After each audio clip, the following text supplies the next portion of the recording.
Hello, fellow Earthlings. Welcome to Miss Spockirk's Post-Spiritual Awakening series. This reflection is on the second 7-year period since my first attaining the spiritual awakening. As I talked about last time, it was a month ago, talked about how gaining that surrender achieved me to look at life in a whole new dimension. It made me enjoy life, learning to accept the things that you cannot change and changing the things that you can is sort of like a key aspect of living a fulfilled life. And that awakening taught me over the next 7-year period how my life was going to progress. So I had come to the decision that dating was not for me because I did in fact try and it didn't work out. So the next 7-year period was a conscious decision that I'm not going to seek or try to date or look for that as a goal in my life.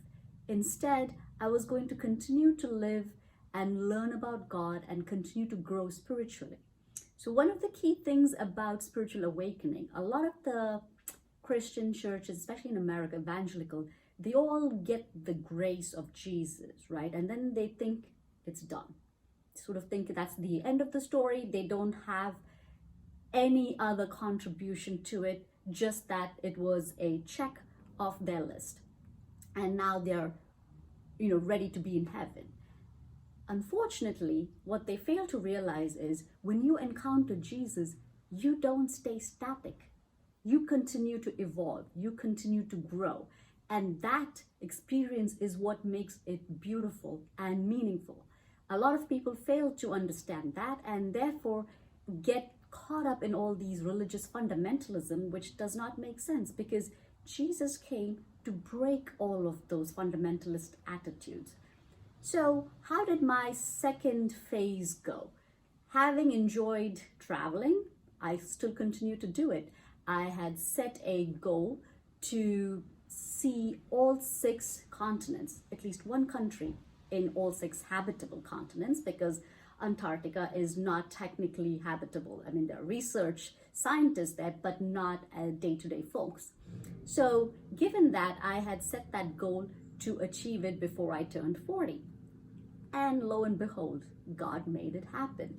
I did get to visit the latter 3 continents in the Southern Hemisphere because coming from Asia, Asia was covered because I'm from India. I lived in the United States, so therefore North America was covered. I had visited Europe, several countries, UK, Denmark, etc. And therefore Europe was covered. So what I hadn't achieved yet was going to a country in South America, in Africa, and Australia, or that whole region, which I'm happy to say I was able to do it all in 1 year with about a 6-month gap between each. And it was by far the most amazing experience I've had. Australia was cool because I actually made that trip for about 4 days for the New Year's celebration, which was epic in Sydney. And I had flown from India to Australia, so you don't get horribly jet lagged if you were to do directly from Europe or America. So that was an amazing experience. So I was able to continue to enjoy my travels.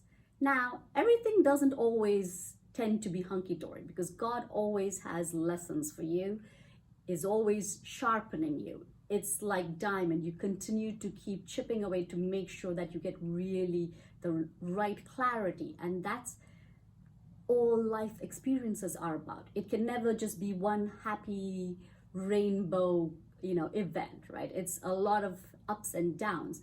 But how you handle those events, when everything is happy, not being cocky, not being, bombastic, is key to having that humility in knowing God. B, when you have the uncertain times, when you have challenges, how do you react to it? That's another part of the learning that I continue to gain in the next 7 years. So apart from my travels, the other big thing that happened really was, it was more of a challenge, was from my career standpoint. My first 7 years, like while I was seeking God, and the next 7, I was still a very technical programmer. I was a computer science grad, so I was, coding. So it was easy, right? You're an individual contributor. You get stuff done. If you're good at what you're doing, you get amazing results. So that was a no-brainer. But I was forced to change my course because, well, things start, like, though I'm from India now, what was happening was my job was getting outsourced back to India. Kind of ironic. But in light of that, I did not know where I wanted to head next. I wasn't quite prepared for it, but then I thought, well, I'll get into project management. So one of the first things that I achieved in the next 7 years was I got my project management certification, and I actually applied to get promoted because of the certification. I was, my boss helped me, and I got promoted to a project manager. And then soon enough, there was a position open for a senior manager, and I took that upon. Now, it sounded all great, but it wasn't necessarily, because I was coming to that point in my career at my company where I had now spent more than 10 years. And it was beginning to see that now that I've stepped into the management track, things are not as easy as they would be when you were just a programmer, because you had a project, you got deliverables, you had to get, there was set tasks. Now you got to deal with people, which became complicated because as a woman, I can assure you there is a glass ceiling. I'm talented. I know that I can do what I can do. My communication is great, yet there's always a bias because I'm a woman. And I faced that pretty seriously towards the end of that second 7-year period, where I had to make a decision. And I made my first big change moment since I decided to come to the US, which was leave the company that gave me the opportunity to live in this country. But I had paid my dues. I had worked for them for 18 years. I'd given my best. But towards the end, I didn't receive back what I did, even the acknowledgement. I didn't need a whole lot of things. One of the things about knowing God is that you don't tend to be greedy because you accept what comes in your way. But there is also fairness. And when people are unfair to you, it is obvious, it hurts. So I was struggling through that. And during that year, I remember praying a lot more, trying to find what I needed to do next. And he helped me, he guided me, because just as the end of 2019 was approaching, I got another opportunity to work in another company as a project manager and manage their site. It was new and it was great that I was able to find that opportunity, and I started realizing it's a smaller company and I could actually really showcase my talent, really benefit, have them benefit from all my experience, and kind of have that freedom to explore and create a new work experience for me. So it's really important to see how having that relationship with Christ kind of helps you navigate through all these difficult twists and turns in life. It's not always one bed of roses, right? Even a rose bush has thorns, so you could prick. And so in spite of all of that, it was very apparent that without God, this transition, this change would have been a lot more difficult and a lot more unnerving.